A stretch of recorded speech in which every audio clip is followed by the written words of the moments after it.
오늘도 11월 마지막 주 주여전에 나와서 예배드린 우리 모든 성도님들에게 하나님이 예배를 통해서 큰 은혜와 축복을 내려주실 줄 믿습니다. 여러분의 기억력을 다시 확인해 보기 위해서 제가 얼마 전에 냈던 유머를 다시 한번 말씀드리려고 합니다. 다 대답할 수 있겠죠? 여러분, 왜 가을비가 내리는 줄 아세요?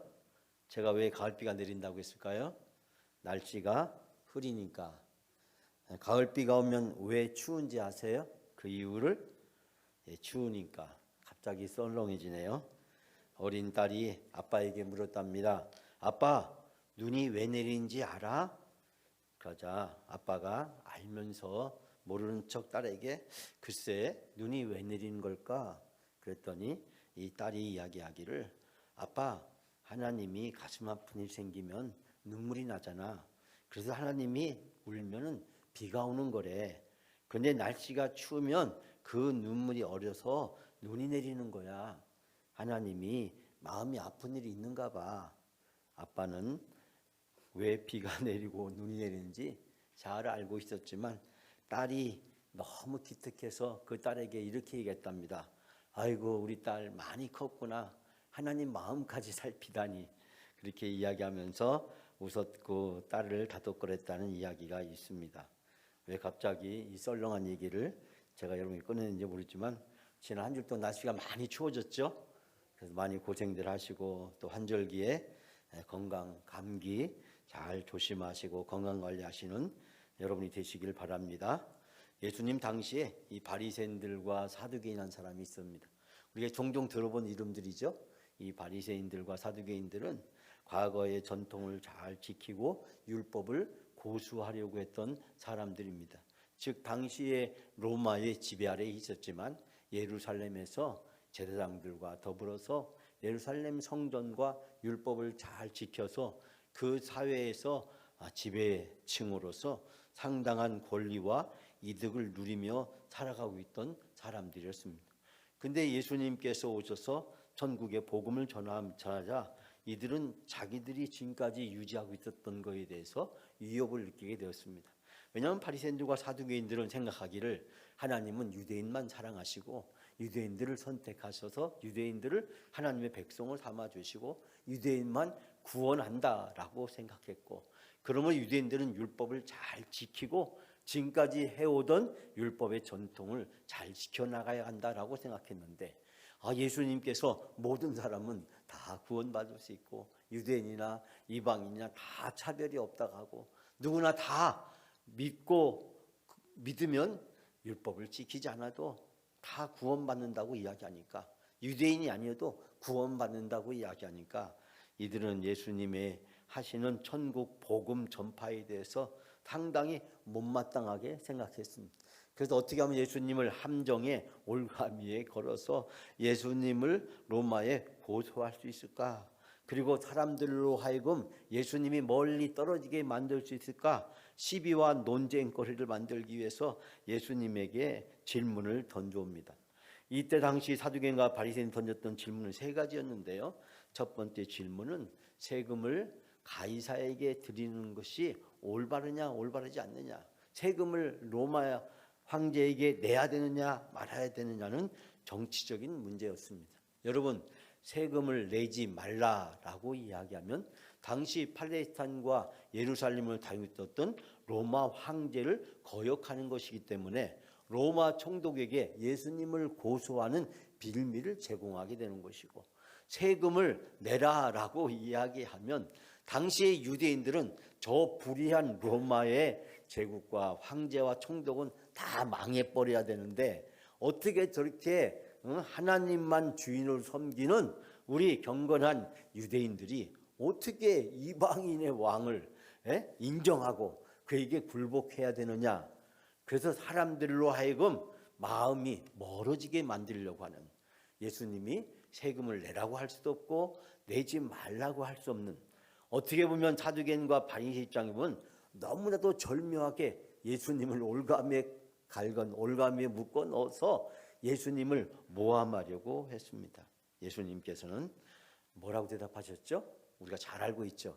가이사 것은 가이사에게, 하나님께서는 하나님에게라고 말씀하심으로써 절묘하게 그들의 올가미에서 벗어나는 것을 발견하게 됩니다. 오늘의 본문은 두 번째 질문입니다. 그 두 번째 질문의 내용은 뭐냐면 바로 어떤 사람이 있었는데 그 사람이 죽었다는 겁니다. 근데 그 아내는 당시의 관습에 따라서 둘째 동생과 결혼했는데 둘째 동생도 또 죽었답니다. 그래서 또 셋째 아들과 결혼했는데 셋째 아들이 또 죽었다는 것입니다. 어떻게 해서라도 가문의 대를 이어서 살아남은 형제와 형수가 다시 결혼하는 것이 당시에 유대인들이 가지고 있었던 습관이었다라고, 문화였다라고 이야기합니다. 자, 이런 상황 속에서 이 사람이 다 죽었을 때 이 사람은 누구의 아내냐는 것입니다. 즉 유대 사회가 가졌던 계대 결혼 또는 수혼, 형수 취수라고 하는 그런 말로 당시에 이런 결혼을 합리화하고 이런 계대 결혼법이 당시 유대 사회에서 지켜지고 있었는데 이 질문, 즉 7명의 남편을 갖게 된 한 여인의 그 불행한 삶에서 이 사람이 죽어서 천국에 갔을 때 과연 이 사람의 진정한 남편은 누구냐라고 하는 질문입니다. 어떻게 보면 우리가 TV나 방송국에서 나올 수 있는 기가 막힌 사연을 우리가 보는 듯합니다. 예수님이 이 질문에 피해갈 수 없는 것처럼 보입니다. 당시 사두개인들은 사후세계, 즉 부활이 없다라고 생각하고 있었고 바리새인들은 부활이 있다라고 믿고 있었습니다. 즉 예수님의 답변에 따라서 사두개인들이 분개할 수도 있고 또 바리새인들도 분개할 수 있는 그런 상황이었습니다. 역시 이 질문도 예수님이 피해가기 어려운 이 문제를 제기했던 그들의 입장에서 보면 예수님을 절묘한 올가미에 갈아 묶어낼 수 있는, 그리고 예수님을 모함하고 사람들로 하여금 미움을 받게 만들 수 있는 그런 질문이었다는 것을 알게 됩니다. 그러나 예수님께서는 이 질문에 대해서 3가지로 반박을 하십니다. 이 세상과 천국에서의 삶의 양태, 즉 모습은 같지 않고 다르다라고 하는 것입니다. 가끔 그런 분들이 계시잖아요. 할머니 예수 믿고 구원받아야죠. 할아버지 예수 믿고 구원받았잖아요. 그렇게 말씀드리면 그놈 할아버지 내가 너무 사는 것도 지긋지긋한데 천국 가서 또 살아야 돼. 싫어, 나 천국 안 갈래. 그런 이야기 가끔 들어보셨죠? 여러분 오늘 예수님이 하시는 말씀은 뭡니까? 이 세상의 것과 천국에서는 다르다. 예수님은 말씀을 하십니다. 또 죽은 자와 부활과 그의 영생은 실제적인 것이고 그러나 그 모든 것들은 예수님의 재림으로 해서 온전히 이루어진다라고 이야기함으로써 이 재림에 대해서 부활에 대해서 확실하게 말씀을 하고 계십니다. 그러면서 예수님께서도 부활이 없다면 바로 우리의 믿음도 신앙도 다 헛된 것이라고 이야기하면서 모세도 친히 증거하고 있다라는 이야기합니다. 즉 예수님은 지금까지 어느 랍비도 가르쳐주지 못했던 부활에 대한 명쾌한 답변으로 이 질문으로부터 올가미로부터 벗어나고 있는 것을 발견하게 됩니다. 율법은 사람을 구원할 수가 없습니다. 율법은 우리가 죄인이라는 것을 알게 해줍니다. 우리가 죄 때문에 지옥에 갈 수밖에 없는 존재라고 하는 사실을 깨닫게 해줍니다. 그러나 율법은 예수 그리스도의 은혜를 알게 해주고 예수 그리스도를 통해서 구원받을 수 있다는 놀라운 은혜와 축복을 우리에게 줍니다. 율법은 우리가 죄인이라는 문제를 드러나게 하지만 그러나 복음은 우리로 하여금 그 문제를 해결할 수 있는 길을 가르쳐 줍니다. 율법은 죄를 깨닫게 하지만 예수 그리스도의 십자가는 우리의 죄를 용서해 주시고 우리를 구원해 주시고 우리를 하나님으로 인도해 주는 줄 믿습니다. 사랑하는 여러분, 예수님께서는 바로 복음을 통해서 모든 사람이 구원받을 수 있다는 새로운 진리를 당시 유대인들과 그리고 예루살렘과 사마리아와 땅끝까지 전파되게 하셨고 이제 그 예수 그리스도의 복음과 구원의 은혜가 바로 오늘 우리에게까지 미치게 된 줄 믿습니다. 사랑하는 여러분, 저는 지난 수요일과 목요일 그 금요일 새벽 설교에서 모압 평지에서 적과 꾸리는 가나안 땅을 바라다 보면서 이제 광야 시대가 끝나고 가나안 시대가 시작됨을 선포하는 말씀을 함께 나눴습니다. 이스라엘 백성이 애굽에서 나와서 광야에서 40년 동안 방황하며 훈련을 받을 때 그들은 굶주리고 목마르고 배고픈 시대를 보냈습니다.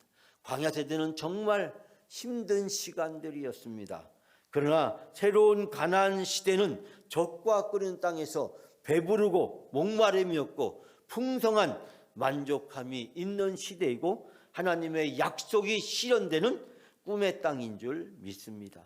이제 가나안 시대가 새롭게 열리게 되면 하나님의 놀라운 은혜와 축복이 역사하게 된다는 사실을 말씀하고 있습니다. 저는 여러분들에게 몇 차례에 걸쳐서 당시 애굽에서 나와서 이 가나안 땅에 들어갈 때까지 이스라엘 사람들을 3대 세대로 구분할 수 있다라고 말씀드렸습니다. 첫 번째는 출애굽 세대입니다. 출애굽 세대는 애굽에서 노예 생활을 하다가 하나님이 모세를 통해서 이제 그 애굽에서 나온 세대를 이야기합니다. 여러분, 이 출애굽 세대는 많은 고생을 했습니다. 노예 생활을 하는 고통을 무엇으로 비교할 수가 있겠습니까? 그러나 이 출애굽 세대는 그 가운데 하나님의 놀라운 은혜와 기적을 경험했습니다. 10가지 재앙을 통해서 천지가 개벽하는 하나님의 능력과 권능을 체험했습니다. 10가지 재앙, 제가 설명하죠. 여러분이 잘 알고 있는 내용들입니다. 세상에 그 어떤 신도 누구도 펼칠 수 없는 놀라운 재앙을 통해서 이 우주 만물의 참된 신이 누구냐? 오직 하나님밖에 없다라고 하는 것을 증명하시면서 바로도 태양신도 애굽의 그 수많은 신들을 다 굴복시키시고 오직 유일하신 하나님 한 분밖에 없다는 사실을 증명해 주었습니다. 이스라엘 백성은 뿐만 아니라 홍해 바다를 건너게 되었습니다. 그리고 애굽의 군대가 수장되는 것을 경험했습니다. 불기둥과 구름기둥으로 하나님이 이스라엘 백성을 인도해 주시고 보호해 주심을 경험했습니다. 만나와 메추라기와 반석에서 물을 나게 하시는 걸 통해서 하나님이 이스라엘 백성을 얼마나 사랑하시며 은혜를 베푸시는 분이심을 깨닫게 되었습니다. 고생도 많이 하고 어려운 일도 많이 겪었고 그러나 하나님의 놀라운 은혜와 기적도 경험했습니다. 그러나 안타깝게도 하나님의 많은 은혜와 기적을 경험했음에도 불구하고 이들은 산불, 불평과 불만과 불순종으로 여전히 죄로부터 벗어나지를 못했습니다. 모세와 아론과 훌 세대입니다. 교회로 말하자면 60대, 70대, 80대 이상 된 성도님들, 우리 영광교회도 지난 60년 동안 우리 60, 70, 80된 성도님들이 우리 영광교회를 위해서 많은 고생을 하셨습니다. 우리 교회를 건축하고 부흥시키고 지금까지 우리 교회가 하나님의 선교를 감당해 오는데 우리 성도님들의 피와 땀과 노력과 기도와 정성과 헌금이 모아져서 오늘의 영광교회가 있게 되었습니다. 오늘의 60년 동안 교회를 위해서 산전수전 많은 일을 겪으시면서 오늘의 영광교회를 이루는데 가장 큰 일들을 하셨습니다. 정말 고생하시고 정말 힘든 여정을 통해서 많은 어려움들을 극복하고 이겨내 왔습니다. 두 번째는 광야 세대입니다. 이 출애굽 세대들의 자녀들입니다. 이들은 광야에서 태어났습니다. 애굽은 잘 모르지만 그러나 광야에서 훈련을 받았습니다. 농사도 짓지 않고 목축도 사업도 장사도 아무것도 할 수 없는 광야 생활에서 오직 하나님만 바라다보는 나 0%, 하나님 100%의 기적의 삶을 체험했습니다. 만나도 먹었고 메추라기도 먹었고 반석의 물도 마셨고 불기둥과 구름기둥을 보면서 하나님이 우리를 얼마나 사랑하시는지를 경험한 세대였습니다. 여러분, 교회로 말하자면 30대에서 60대 되는 분들을 우리는 광야 세대라고 이야기할 수 있습니다. 지금 교회에서 가장 큰 사명과 봉사의 역할을 감당해야 될 세대들입니다. 부모 세대인 바로 60대 이상 되신 우리 부모 세대인 이 출애굽 세대들, 그 세대들이 보기에 이 광야 세대는 부족해 보이고 아직도 미숙해 보이고 아직도 온전하지 못한 것처럼 보이지만, 그러나 교회의 가장 중요한 일을 맡아서 감당하고 있는 세대들입니다. 성경적으로 말하자면 여호수아와 갈렙이 바로 이 세대라고 이야기할 수 있습니다. 세 번째 세대는 가나안 세대입니다. 이 가나안 세대는 광야 세대들의 자녀들입니다. 즉 가나안 땅에 들어가서 그 가나안 땅에서 태어난 세대들입니다. 이 세대들은 애굽을 전혀 모릅니다. 그리고 이 광야도 모릅니다. 할아버지가 애굽 얘기를 하는 것을 그들은 모르고, 이 아버지가 광야에 겪었던 그 일들을 이야기해도 깨닫지 못합니다. 풍요로운 젖과 꿀이는 땅에서 배부르고 만족하게 자라면서 가난도 모르고 고생도 모르고 풍요로움 속에서 성장한 새로운 세대입니다. 이 세대들은 할아버지 출애굽 세대의 전통과 권위도 거부하고, 아버지 세대의 엄마의 광야 세대의 꼰대 같은 가르침이나 태도도 배격하고 저항합니다. 오늘날 교회로 말하자면 20대, 10대 세대들이라고 이야기할 수 있습니다. 즉 출애굽 세대의 연영에 계신 분들이 보기에는 손자, 손녀들이고, 우리 광야 세대에 계신 성도님들이 보기에는 아들과 딸 같은, 그것도 어린 아들과 딸 같은 그런 세대이기도 합니다. 이 세대들이 하는 일을 보면 정말 우리 출애굽 세대나 광야 세대가 보면 삭주도 없고 싸가지도 없고 개념이 없는 것처럼 보입니다. 도저히 받아들이기가 힘든 그런 세대이기도 하고, 심지어 저 자식이 내 배에서 나왔는가라는 생각이 들 정도로 우리와 전혀 다른 새로운 세대라고 하는 사실을 발견하게 됩니다. 사랑하는 여러분, 오늘날 영광교회에 있기까지 영광교회 부흥과 회복을 위해서, 영광교회를 건설하기 위해서 애쓰고 수고한 우리 출애굽 세대들이 있었고, 그리고 그들을 대를 이어서 교회를 부흥시키고 성장시켜야 될 광야 세대가 있습니다. 그러나 앞으로 우리의 교회의 미래는 가나안 세대에 달려 있습니다. 우리 영광교회 10년, 20년 뒤의 미래는 저 가나안 세대를 어떻게 전도하고 어떻게 양육해서 세우느냐에 달려 있습니다. 사랑하는 여러분, 저는 여러분들에게 종종 그런 말씀을 드렸습니다. 우리 교회는 지금 60대 이상이 65%고 60대 이하가 35%라는 말씀을 드리면서, 이대로 가면 5년에서 10년 사이 60% 이상이 80%가 되고 60대 이하가 20%가 된다라는 말씀을 드렸습니다. 우리 교회가 매주 150분 성도님들이 평균적으로 출석하고 있는데, 이대로 가면 5년 이내에 100명 이내로 전락하게 됩니다. 왜냐하면 이사 가는 분도 계시고, 그리고 하나님의 부르심을 받아 천국 가는 분도 계시고, 또 시험에 들거나 낙담해서 교회에 나오지 못하는 분들도 있기 때문입니다. 이런 분들이 매년 한 15명에서 20명씩 된다고 생각했을 때, 그 15명에서 20명이 계속해서 줄어들게 되면 지금 150명이 100명 되는 것은 시간 문제라고 하는 것입니다.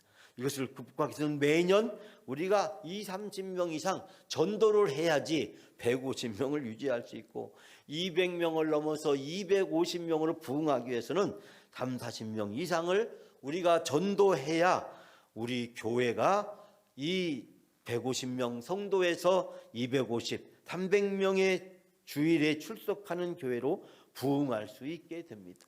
저는 여기서 이제 드리고자 하는 말씀이, 우리가 지금까지 교회를 이루어 오시고 교회에서 온갖 고생과 헌신을 다 하신 우리 출애굽 성도님들, 이제 우리 출애굽 성도님들, 그리고 지금 교회를 유지하고 있는, 열심히 봉사하고 헌신해야 될 우리 광야 세대 성도님들, 우리 안수집사님들, 권사님들, 그리고 우리 젊은 장로님들이 여기에 속하는데, 우리의 관심과 그리고 우리가 나가야 될 방향은 출애굽 세대 성도님들을 위한 교회가 아니고, 이 광야 세대 성도님들을 위한 교회가 아니고, 바로 가나안 세대 우리의 후손들을 위한 교회로 우리 교회가 만들어지고 나가야 된다는 사실입니다. 여러분 집안에서 어린 자녀가 태어나면 어떻게 합니까? 그 자녀에 맞춰서 집안의 모든 환경이 다 바뀝니다. 스케줄도 일정도 집안 분위기도 다 바뀌지 않습니까? 어린 자녀 중심으로 모든 것이 다 바뀝니다. 그래야 그 집안에 미래가 있고 희망이기 때문입니다. 우리 교회는 지난 몇 년 동안 영적 전쟁을 겪어야만 했습니다. 그 영적 전쟁으로 출애굽 세대, 우리 성도님들의 자녀인 광야 세대들 30, 40대가 교회를 많이 떠났습니다. 그리고 그들의 자녀인 가나안 세대, 어린이, 청소년부, 중고등학교에 있는 학생들도 부모를 따라서 같이 교회를 떠났습니다. 지금 30대는 11분이 계시고 40대는 8분이 계십니다. 그리고 그들의 자녀인 교회 학교에, 우리 어린이 교회 학교는 지난주 제가 정확한 통계가 약간 틀릴 수 있는데 5명, 청소년부는 10명인가 8명인가가 출석한 것으로 보입니다. 부모가 떠나면서 그들의 자녀도 함께 떠났고 교회 학교는 많은 어려움에 처하게 됐습니다. 지금 우리 교회 50대 성도 중에서 주일에 출석하신 분이 26분인데 50대 성도님들도 10년이 지나면 다 60대 출애굽 은퇴 세대로 넘어가게 됩니다. 우리 교회 현실을 곰곰이 살펴보면 정말 우리 교회에 미래가 있을까, 희망이 있을까라는 생각을 해보게 됩니다. 저는 더 이상 머물거릴 시간이 없다라고 생각합니다. 우리 영광교회는 지금 생사의 고비를 넘어서 사느냐 죽느냐는 골든타임의 선상에 서 있다. 우리 교회뿐만 아니라 대부분의 한국 교회들이 다 지금 이런 상황에 처해 있다. 교회가 미래를 향해서 가느냐, 희망을 만들어내느냐, 과거로 가느냐, 절망으로 전락하느냐, 그 갈림길에 서 있다. 그러나 우리 영광교회는 아직 희망이 있다고 저는 확신합니다. 지난 몇 년 동안 지속된 영적 전쟁에서 완전한 승리를 코앞에 두고 있습니다. 우리 교회 회복을 갈망하는 성도님들이 새벽에 열심히 기도했고, 우리 당회를 중심으로 우리 원로 장로님, 은퇴 장로님, 우리 은퇴하신 안대집사님, 권사님을 비롯한 모든 항존직이 한마음 한뜻으로 일치 단결해서 이 영적 전쟁에서 승리할 수 있도록 하나님이 인도해 주셨습니다. 모두의 기도와 헌신과 수고의 결과로 하나님이 우리를 회복시켜 주신 줄 믿습니다. 우리 장로님이 기도했듯이 하나님께서 우리의 교회를 많이 회복시켜 주시고 놀라운 은혜를 베풀어 주셨습니다. 여러분, 지난 1, 2월 달 우리 교회 모습을 생각해 보십시오. 우리가 주일날, 수요일날 교회에 올라다 보면 면직과 출교자들이 교회 와서 예배를 방해하고 우리가 교회 들어올 때 얼마나 우리에게 힘들고 어렵게 했습니까? 정말 교회 오는 것이 힘들고 고통스러운 시간들이었습니다. 119가 수시로 출동하고 여러 대의 경찰차들이 우리 교회를 지켜야 하는 그런 상황이었습니다. 그런데 오늘 교회 오시면서 우린 너무나도 편안하게, 우리는 너무나도 자연스럽게 교회 와서 예배를 드리는 놀라운 은혜를 누리게 되었습니다. 지난 1, 2월 달, 지금 11월 말 하나님이 우리 교회를 위해서 많은 일을 행하셨고 많이 회복시켜 주신 줄 믿습니다.